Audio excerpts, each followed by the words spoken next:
ನಮಸ್ಕಾರ ಎಲ್ಲರಿಗೂ. ರಿತಿಕಾ ಲಾಗ್ ಚಾನಲ್ಗೆ ಸ್ವಾಗತ. ಎಲ್ಲರೂ ಹೇಗಿದ್ದೀರಿ? ಎಲ್ಲರೂ ಚೆನ್ನಾಗಿದ್ದೀರಿ ಅಂತ ಭಾವಿಸ್ತೀನಿ. ನಾನಿವತ್ತು ಸಿಂಪಲ್ಲಾಗಿರುವಂತಹ ಟೇಸ್ಟಿಯಾಗಿರುವಂತಹ ಕ್ವಿಕ್ಕಾಗಿ ಮಾಡುವಂತಹ ಟೊಮೆಟೊ ಬಾತನ್ನು ಯಾವ ರೀತಿ ಮಾಡೋದು ಅಂತ ತೋರಿಸ್ಕೊಡ್ತಾ ಇದ್ದೀನಿ. ಇದು ಬೆಳಗಿನ ತಿಂಡಿಗಾಗಿರ್ಬೋದು, ಮಧ್ಯಾಹ್ನದ ಊಟಕ್ಕಾಗಿರ್ಬೋದು, ಒಂದು ಒಳ್ಳೆ ರೆಸಿಪಿ ಅಂತಲೇ ಹೇಳ್ಬೋದು. ಸೊ ನಾನಿಲ್ಲಿ ಟೊಮೆಟೊ ಬಾತ್ ಮಾಡಲಿಕ್ಕೆ ಟೊಮೆಟೊವನ್ನು ಮೀಡಿಯಮ್ ಸೈಜ್ ಗಾತ್ರದಷ್ಟು ನಾನಿಲ್ಲಿ ಟೊಮೆಟೊವನ್ನು ತೊಗೊಂಡಿದ್ದೀನಿ. ಒಂದು 5ರಿಂದ 6 ಟೊಮೆಟೊ ತೊಗೊಂಡಿನಿ. ಅದರಲ್ಲಿ 5 ಟೊಮೆಟೊನ ಮಿಕ್ಸಿ ಜಾರಿಗೆ ಸೇರಿಸ್ಕೊಂಡಿನಿ. ಅದಕ್ಕೆ ಒಂದು 4ರಿಂದ 5 ಹಸಿಮೆಣಸಿನ್ಕಾಯಿ ಹಾಗೂ ಕೊತ್ತಂಬರಿ ಸೊಪ್ಪನ್ನು ಸೇರಿಸ್ಕೊಂಡಿನಿ. ಅದಾದ ನಂತರ ನಾನಿಲ್ಲಿ ಈರುಳ್ಳಿಯನ್ನು ಸಣ್ಣ ಸಣ್ಣದಾಗಿ ಕಟ್ ಮಾಡಿ ಎತ್ತಿಟ್ಕೊತಾ ಇದ್ದೀನಿ. ನಾನು ಹೇಳಿದ ಹಾಗೆ ಟೋಟಲಾಗಿ ಒಂದು 6 ಟೊಮೆಟೊನ ತೊಗೊಂಡಿದ್ದೆ. ಅದರಲ್ಲಿ 5 ಟೊಮೆಟೊ ಮಿಕ್ಸಿ ಜಾರಿಗೆ ಹಾಕ್ಕೊಂಡ್ರೆ 1 ಟೊಮೆಟೊವನ್ನು ನಾನಿಲ್ಲಿ ಸಣ್ಣ ಸಣ್ಣದಾಗಿ ಕಟ್ ಮಾಡಿ ಎತ್ತಿಟ್ಕೊತಾ ಇದ್ದೀನಿ. ಸೊ ಇದಕ್ಕೆ ಇವಾಗ ಅರ್ಧ ಈರುಳ್ಳಿಯನ್ನು ಸೇರಿಸ್ಕೊಂಡು ಅದಕ್ಕೆ ಮಸಾಲವನ್ನು ಸೇರಿಸ್ಕೊಳ್ತಾ ಇದ್ದೀನಿ.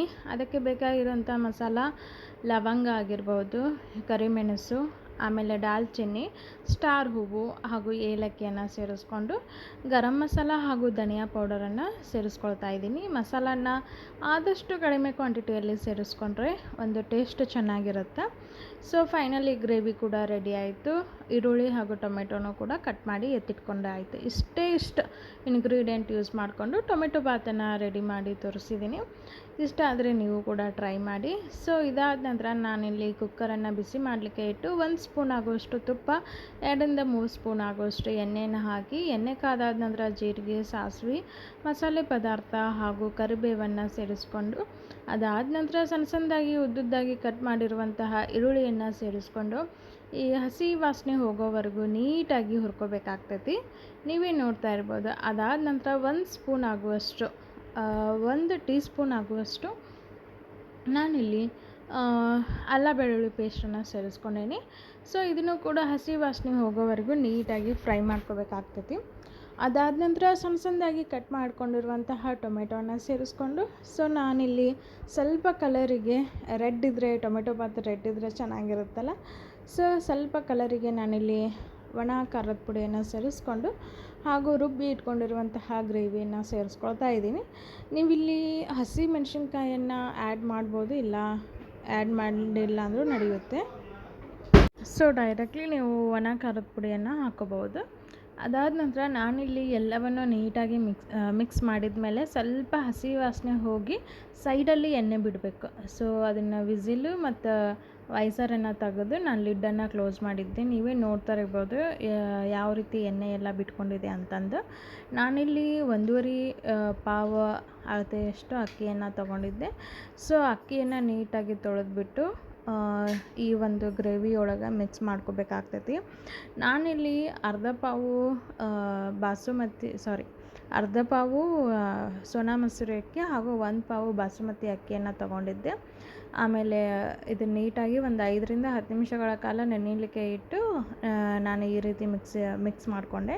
ಇದೇ ಟೈಮಲ್ಲಿ ನಾವು ರುಚಿಗೆ ತಕ್ಕಷ್ಟು ಉಪ್ಪನ್ನು ಸೇರಿಸ್ಕೊಂಡು ಟೇಸ್ಟ್ ಬ್ಯಾಲೆನ್ಸ್ ಮಾಡಲಿಕ್ಕೆ ಸ್ವಲ್ಪ ಬೆಲ್ಲವನ್ನು ಹಾಕೋಬೇಕಾಗ್ತೈತಿ. ನಾನಿಲ್ಲಿ ಟೋಟಲಾಗಿ 1.5 ಲೋಟ ಅಳತೆಗೆ ಅಕ್ಕಿಗೆ ನಾನಿಲ್ಲಿ 3 ಲೋಟ ನೀರನ್ನು ಸೇರಿಸ್ಕೊಂಡಿಲ್ಲ. ಒಂದು ಅರ್ಧ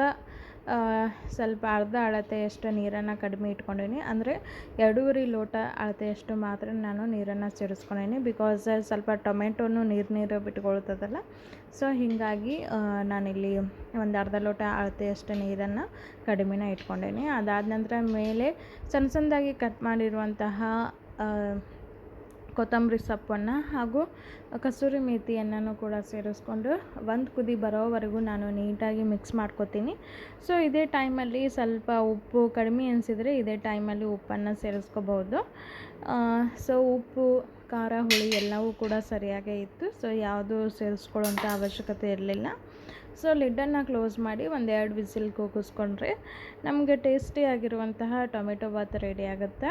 ನನ್ನ ರೆಸಿಪೀಸ್ ನನ್ನ ಚಾನಲ್ ಇಷ್ಟ ಆದರೆ ದಯವಿಟ್ಟು ಲೈಕ್ ಮಾಡಿ, ಶೇರ್ ಮಾಡಿ, ನಿಮ್ಮ ಫ್ರೆಂಡ್ಸ್ ಆ್ಯಂಡ್ ಫ್ಯಾಮ್ಲಿಗೆ ಶೇರ್ ಮಾಡಿ. ಹಾಗೂ ಇಷ್ಟ ಆದರೆ ನೀವು ಕೂಡ ಒಂದು ಸಲ ಟ್ರೈ ಮಾಡಿ ಯಾವ ರೀತಿ ಬಂತು ಅಂತ ಕಮೆಂಟ್ ಹಾಕಿ ತಿಳಿಸಿ. ಸೊ ನೀವೇ ನೋಡ್ತಾ ಇರ್ಬೋದು ಎಷ್ಟು ಮಸ್ತಾಗಿ ರೆಡಿ ಆಗೈತಿ ಅಂತಂದು.